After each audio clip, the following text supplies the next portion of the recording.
What's up guys, Mike Laneville, Optimum Athletes, taking you through a standard long toss day. I think long toss is one of the best pure ways to develop the art of throwing. You just can get out here, come be athletic, get the feet moving, and take everything out of it. You know, just see how far you can chuck this thing, progress, work your way back.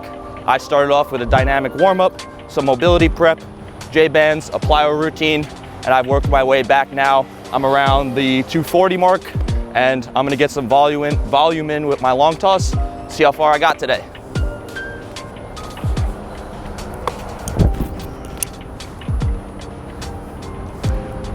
Oh yeah, we're feeling good. It's gonna be a good day.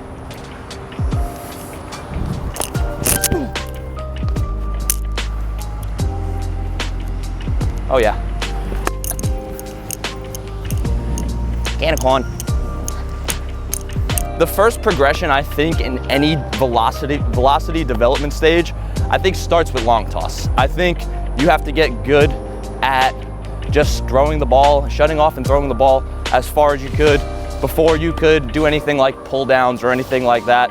I mean, a standard baseline is we try to get our guys long tossing 300 feet, progressing them to that before we get them into a velocity phase or anything like that.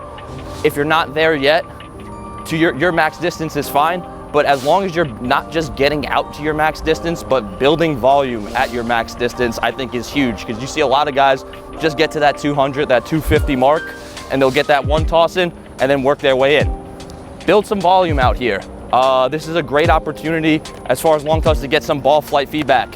If you see it's cutting to the arm side, you know, you got to make that adjustment to get that to try to pull it, try to see. It's a good opportunity to have that freedom as an athlete to have that not internal cues, but those external cues just from the ball flight alone.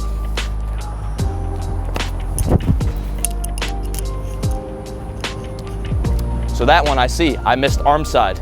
So this next one, I'm gonna try to make the adjustment, and I'm gonna aim a little bit to the left of me and see if I can meet in the middle.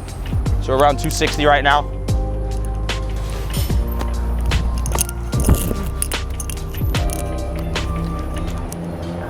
Bingo. You get out to your max distance, you build some volume, and then you come in and do your pull downs. And it's just a great way. With all you need is your glove, a ball, and a partner. And whatever warm up you could do, if you have bands, if you have plyos, great, but always make sure you do warm up before you do something like long toss. And it's just a great way to work some development and get better at throwing.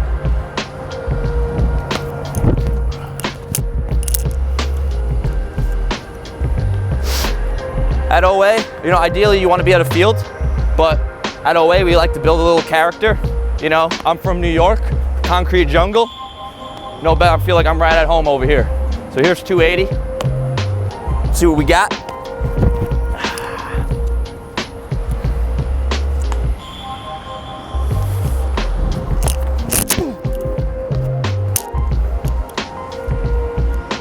Oh yeah. Rule of thumb for long toss, I like pairing long toss with your high intent days. You don't want more than 3 high intent days a week. With 2 max effort days, I would say, at most, and then 1 moderate intensity day, 80% day, where you just work out to your max distance, not max distance, but your 80% distance, and build some volume. That's a perfect range, that 80%. It's the perfect honey hole to not tax yourself too much, but get some quality work in, moving fast and efficiently, and all of that kind of stuff. But as I said, make sure you're always warmed up and prepared before you do something like long toss.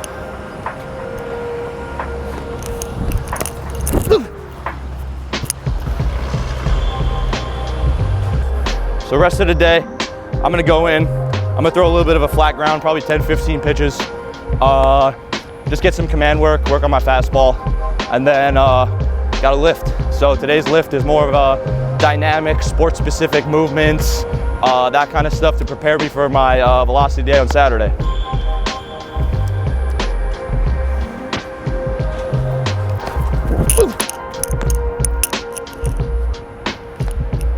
Money. So a big thing I see with younger guys during long toss and catch play in general is that they get kind of robotic and repetitive. They catch the ball right away and they fire. It is huge to start developing that pre-throw or that pre-pitch process in catch play. You got to think about the amount of reps as far as plyos, as far as, you know, just everything you're doing.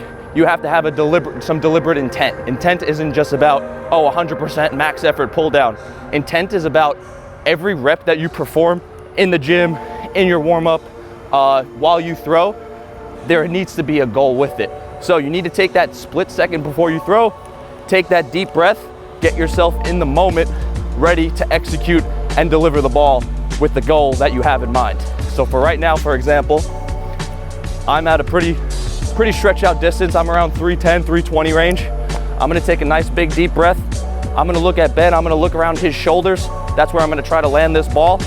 And then I'm just gonna shut off and try to move athletically and trust my warm up, trust the amount of reps I do to just kind of let my body organize and sync up. So let's see what we got.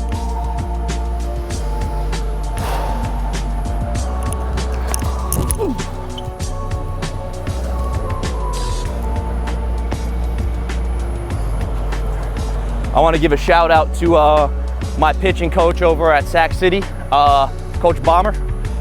Really helped me instill that kind of, having that pre-pitch process, taking ownership and taking care of that deep breath before you throw and everything like that. He's, a guru with that kind of stuff. So he's the one that really instilled that in me, and it's a huge performance enhancer for sure. So if you haven't really worked on studying, practicing the art of the deep breath, I recommend you do. It helps you get in the present moment, helps you perform as your body get your body performing as best as it possibly could.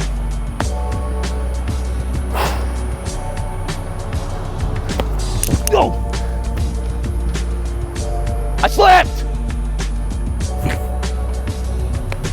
Cut.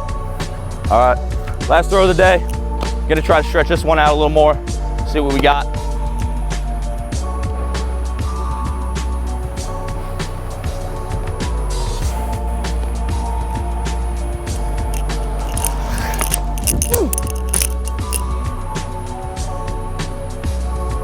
Pretty good. All right, I reached my max distance for the day.